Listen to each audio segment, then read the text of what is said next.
All the information shared in this video is available on the public platform. Nothing is discussed here which may breach the confidentiality of our armed forces.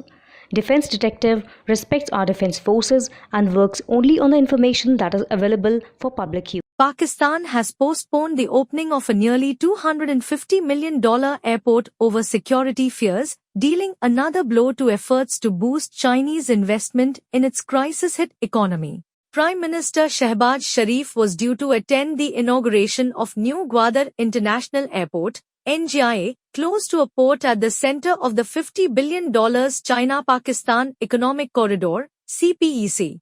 But the planned opening on 14 August Pakistan's Independence Day was suddenly halted over what local officials said were security concerns after mass protests brought southwestern Gwadar to a near standstill this month. No new opening date has been announced for the $246 million China-funded project, which got off the ground following a grand deal with Beijing in 2015. A government official familiar with the situation told Nikkei on condition of anonymity, all the required work and prerequisite arrangements on the New Gwadar airport have been completed and it's ready for flight operations. The delayed opening after an initial postponement last year comes amid concerns that lower than expected demand for flights into the region, beset by deadly militant attacks and a separatist insurgency, would quickly turn it into a white elephant. The single-runway airport, about 45 kilometers from Chinese-controlled Gwadar port, is spread over 4,300 acres, 1,740 hectares, and can handle large-body planes like the Airbus A380. That will make it the country's largest airport by size, ahead of Islamabad's Gateway. Gwadar's faltering efforts to kick off as a major hub have led to just 3 weekly scheduled flights to a smaller airport in the area from Pakistan's commercial capital Karachi, and some of those trips are routinely cancelled. Even with direct Chinese airlines expected to start running flights once the new airport opens, analysts warn there's little chance of a surge in demand.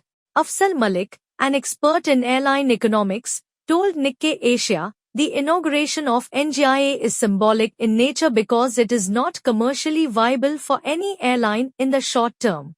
Successive Pakistani governments have claimed that the multi-billion-dollar investment framework with China would help turn Gwadar into the next Singapore. But on Monday, the country's Prime Minister ordered that half of all sea cargo for government agencies, originally destined for southern Karachi, instead be unloaded at Gwadar's port, highlighting its underuse. Some fear the area's newest transport hub will become the next Matala Rajapaksa International, a large Sri Lankan airport built with a Chinese loan that's been dubbed the world's emptiest international airport due to a lack of flights.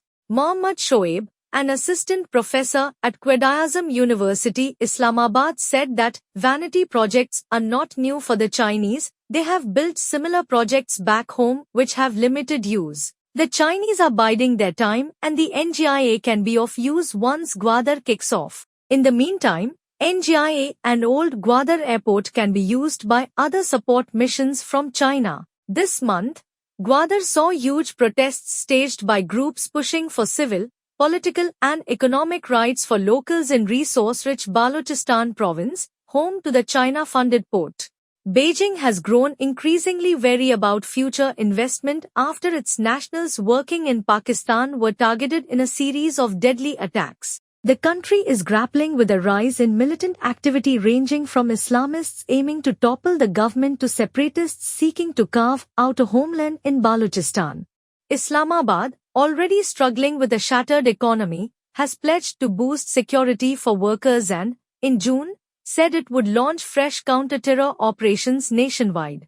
Despite hopes the new airport will draw more Chinese money, some are not convinced it would mean much for a local population of mostly poor fishermen. Mariam Suleiman, a local now based in Canada, said, air travel is quite expensive for the majority of people in Gwadar.